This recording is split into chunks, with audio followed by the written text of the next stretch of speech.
Hello friends, आज का हमारा टॉपिक है राज्य के प्रकार। राज्य कितने प्रकार के होते हैं, अब हम इसके बारे में जानेंगे। इससे पहले हम राज्य की उत्पत्ति, राज्य के उद्देश्य और राज्य के क्या क्या कार्य थे इसके बारे में जान चुके हैं। आइए अब हम अपनी वीडियो यहीं से स्टार्ट करते हैं।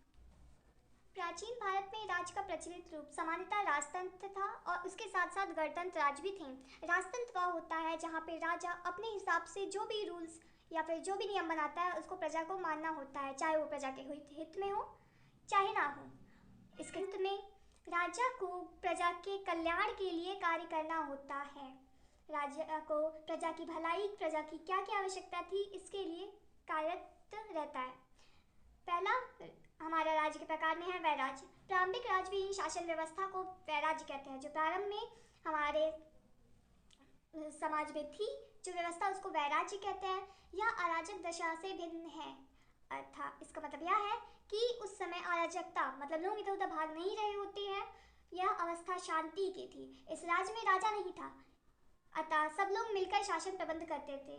यहाँ पे राजा का कोई अस्तित्व नहीं था। लोग आपस में आपसी सहमति द्वारा शासन को चलाते थे, पूरे राज्य को चलाते थे।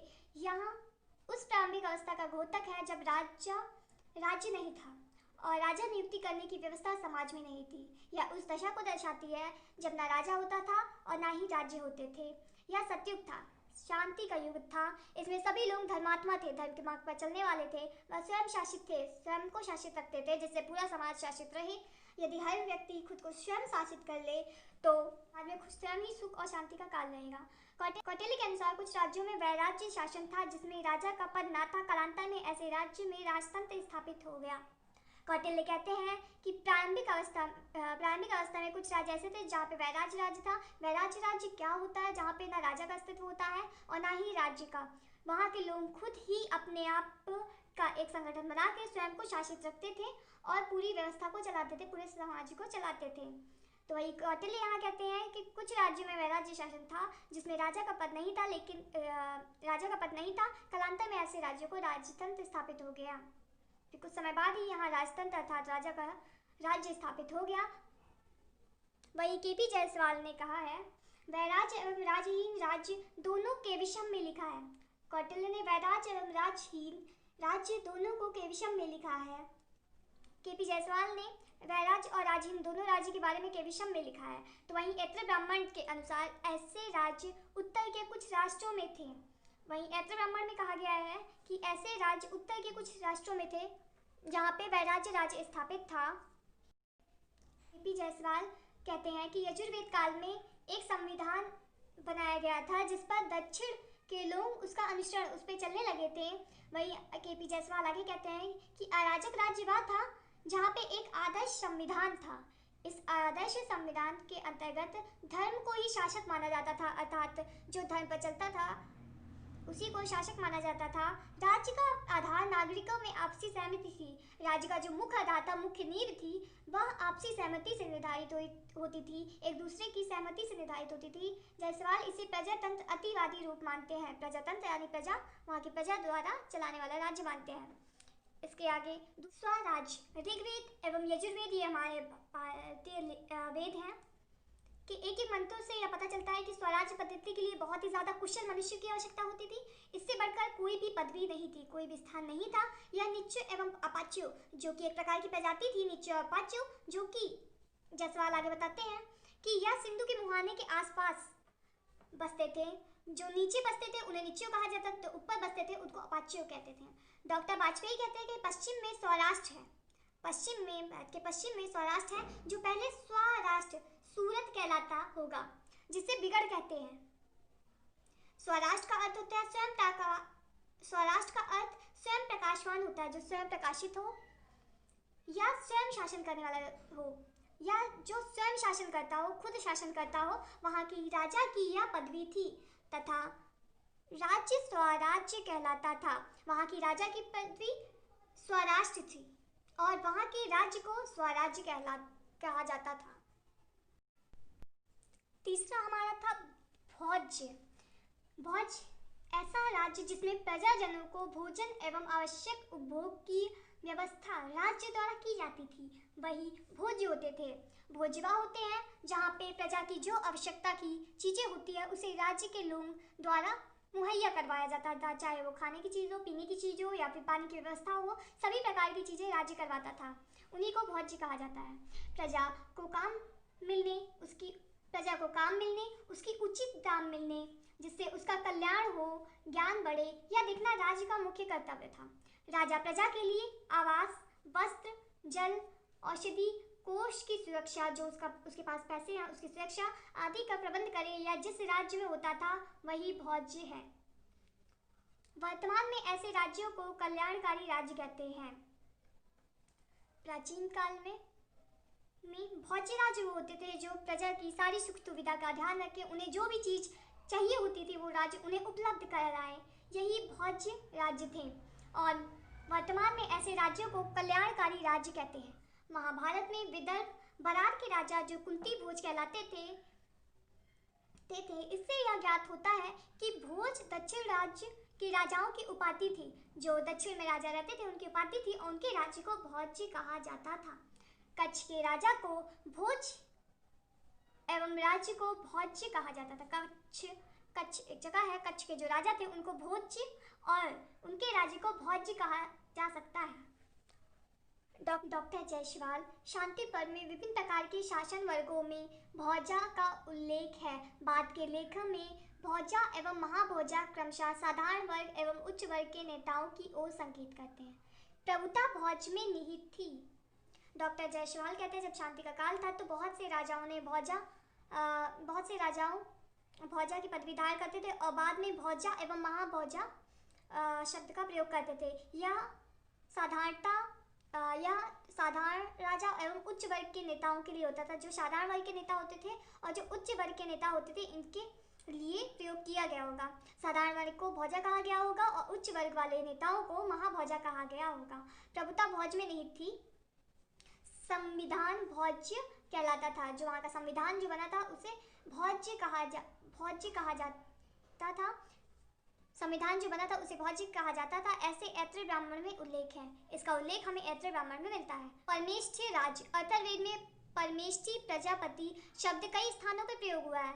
अथर्ववेद में परमेष्ठी प्रजापति शब्द का कई स्थानों में प्रयोग मिला है। परमेष्ठी का शाब्दिक अर्थ परम अथवा श्रेष्ठ स्थान पर रहने वाला होता है। जो श्रेष्ठ स्थान या श्रेष्ठ पदवी भी होता है उसे परमेष्ठी कहा जाता है। जो प्रजा द्वारा श्रेष्ठ कार्य के लिए नियुक्त हो, ऐसा शासक प्रजाजन द्वारा नियुक्त होता था। यहाँ परमेष्ठी राज्य में शासक को प्रजा द्वारा चुना जाता था। जो आज के समय में विद्वान है, वोटिंग के द्वारा होता है, उस समय में भी प्रजा के द्वारा ही राजा को चुना जाता था।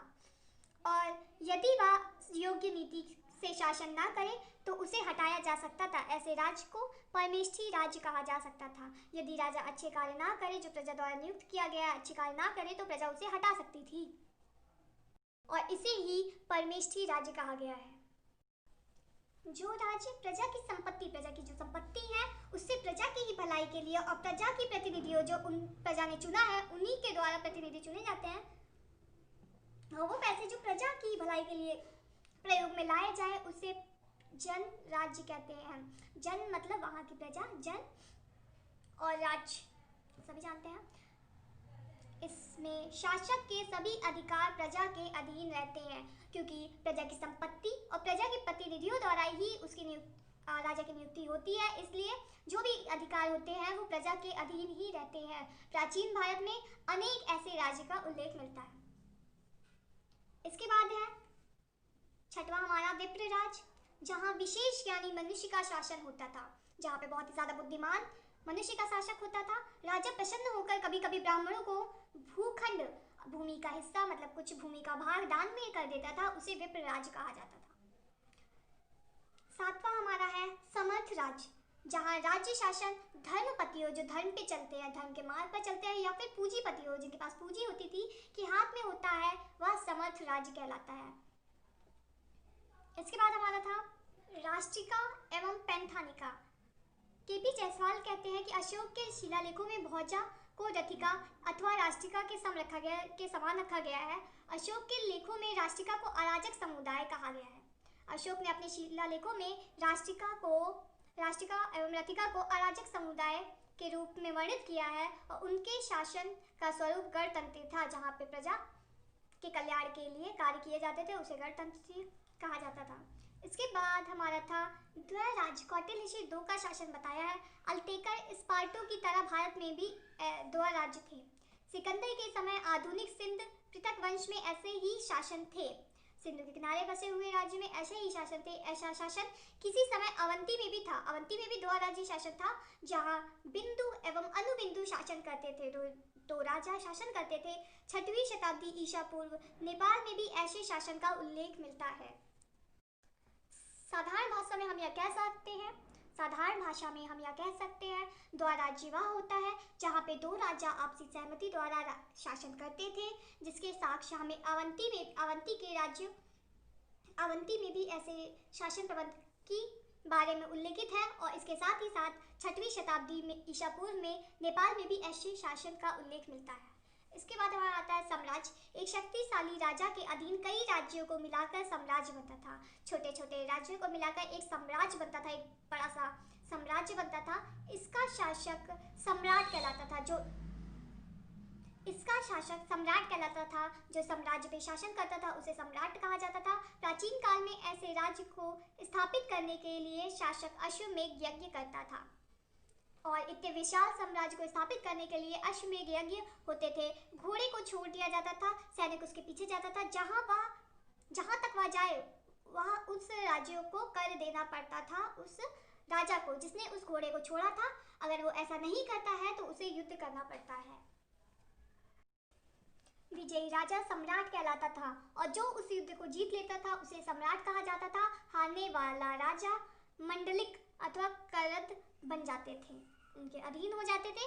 फिर इसके बाद हमारा आता है नगर राज्य वह था जिनका शासन राजधानी तथा पड़ोस के क्षेत्रों में होता था। उसके क्षेत्र में होते थे। एरियत ने लिखा है कि न्यासा में नगर राज्य था। न्यासा एक जगह थी, वहां पे नगर राज्य था। चंदा ने उनसे 100 प्रतिष्ठित नागरिक जमीन के रूप में मांगे तो उसके अध्यक्ष ने कहा, जब नगर से 100 प्रतिष्ठित नागरिक ले लिया जाए तो उनका प्रशासन बिगड़ जाएगा। प्रतिष्ठित नागरिक मतलब वहाँ पे जो उच्च पद पे लोग प्रतिष्ठित थे, अगर उनको उससे छीन लिया जाए तो उनका शासन बिगड़ जाएगा। अन्य नगर राज्यों में शिप्रू एवं पाताल के नाम उल्लेखित है। अन्य नगर राज्यों में शिप्री एवं पाताल के नाम से उल्लेखित है। वहीं डॉक्टर बेनी प्रसाद कहते हैं ग्रीकों द्वारा भारत में नगर बसाने की बात कहते हैं। वहीं डॉक्टर बेनी प्रसाद भी ग्रीकों द्वारा भारत में नगर राज्य बसाने की बात को स्वीकार करते हैं, जिसका अर्थ राज्य होता है।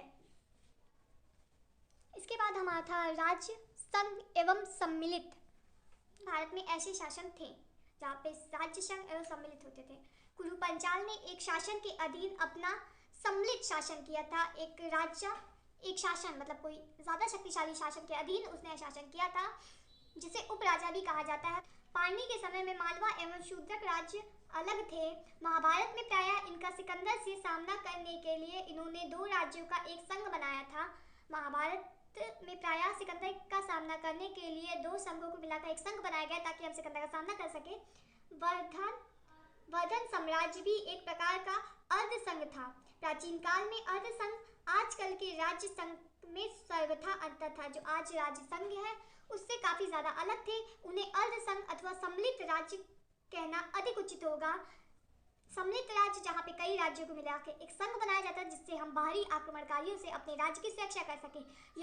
अगर वो इस युद्ध में हार जाते थे, जो बाहरी शक्ति होती थी वो उन पर कब्जा कर लेती थी, उनके राज्यों पे कब्जा कर लेती थी और उनके प्रजा को प्रताड़ित करती थी। ऐसा विचार डॉक्टर बेनी प्रसाद का है।